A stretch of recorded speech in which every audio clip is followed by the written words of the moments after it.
చిత్తూరు జిల్లా కుప్పంలో ఇంటికి వెళ్లే రోడ్డును ఆక్రమించారని ఎన్టీఆర్ విగ్రహం వద్ద ఓ మహిళ నిరసన తెలిపింది. కుప్పం మున్సిపల్ పరిధిలోని కొత్తపేటకు చెందిన సోమశేఖర్ భార్య హిమబిందు ఎన్టీఆర్ విగ్రహం వద్ద నిరసనకు దిగారు.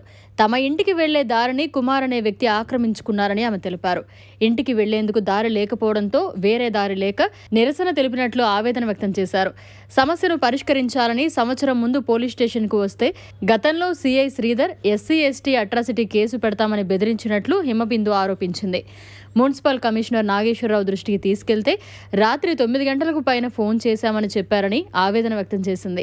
సమస్యను పరిష్కరించాలని కోరితే ఇలా రాత్రి 9 గంటలు పైగా ఫోన్ చేయమనడం ఏంటని ఆమె ప్రశ్నించింది. సమాచారం అందుకున్న పోలీసులు ఎన్టీఆర్ విగ్రహం వద్దకు చేరుకుని మహిళకు కౌన్సిలింగ్ ఇచ్చి ఇంటికి పంపారు. 5 సంవత్సరాల నుంచి తిరుగుతాను సార్ రోడ్ ఇష్యూ గురించి. నాకు న్యాయం చేయకపోగా మా ఎదురు అంటే వాళ్ళకు రోడ్డు ఉంది, మా ఎదురుగా ఉండే వాళ్ళకి రోడ్డు ఉంది, వెనకాల ఉండే రోడ్డు ప్లేస్ని అక్రమంగా ఆక్యుపై చేసుకుని దాంట్లో కడగాలు వేసి అంటే కడగాలు వేసేటప్పుడు నేను ఆపాను సార్. అక్కడ నేను వచ్చి కూలీలను ఆపాను.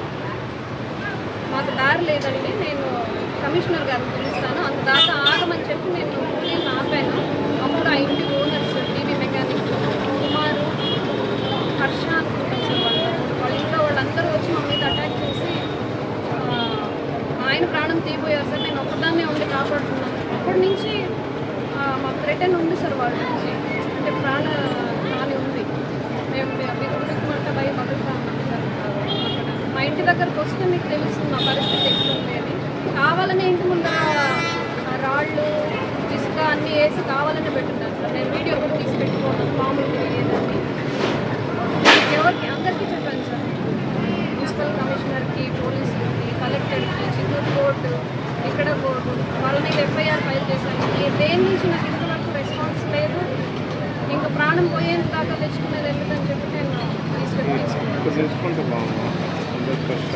మున్సిపల్ కమిషనర్కి, ఇంతకు ముందున్న మున్సిపల్ కమిషనర్కి కలెక్టర్ దగ్గర నుంచి నేను ఇచ్చిన అర్జీ మళ్ళీ ఆయన పంపించారు. దాన్ని చూడమని చెప్పి ఎవరు దాని గురించి పట్టించుకోలేదు సార్. మేము 60 సంవత్సరాల నుంచి కట్టుకున్న ఇల్లుని మేము పడగొట్టి రోడ్డు వేసుకోమంటా అన్నారే కానీ ఆ ముందర ఉండే ప్లేస్లో మాకు దారి వేసుకుంటే అసలు అంటే అందరూ వాళ్ళకే ఏం కొనేస్తాన్నారో మేము ఏం నాకు అర్థం కాలేదు సార్. నేను సీఎం గారిని కలవాలనుకుంటాను సార్. నాకు ఇక్కడ ఈ వ్యవస్థ మీద నాకు అసలు నమ్మకం లేదు. తిరిగి నేను ఒక్కతే తిరిగినాను సార్. ఇక్కడ ఏ ఆఫీసుకు పైకి పోయి అని పేరు చెప్తే అందరికీ తెలుస్తుంది. కాబట్టి నేను సీఎం గారి దగ్గరికి వెళ్ళి చెప్పుకోవాలని నాకు ఇక్కడ వ్యవస్థ మీద అసలు పోలీసులు మమ్మల్ని బెదిరిస్తారు సార్. మీ మీద ఎస్సీ/ఎస్టీ కేసు వాళ్ళు పెడతారు, నువ్వేం చేస్తావు. నేను ఒక్కదాన్ని ఎన్ని సంవత్సరాలు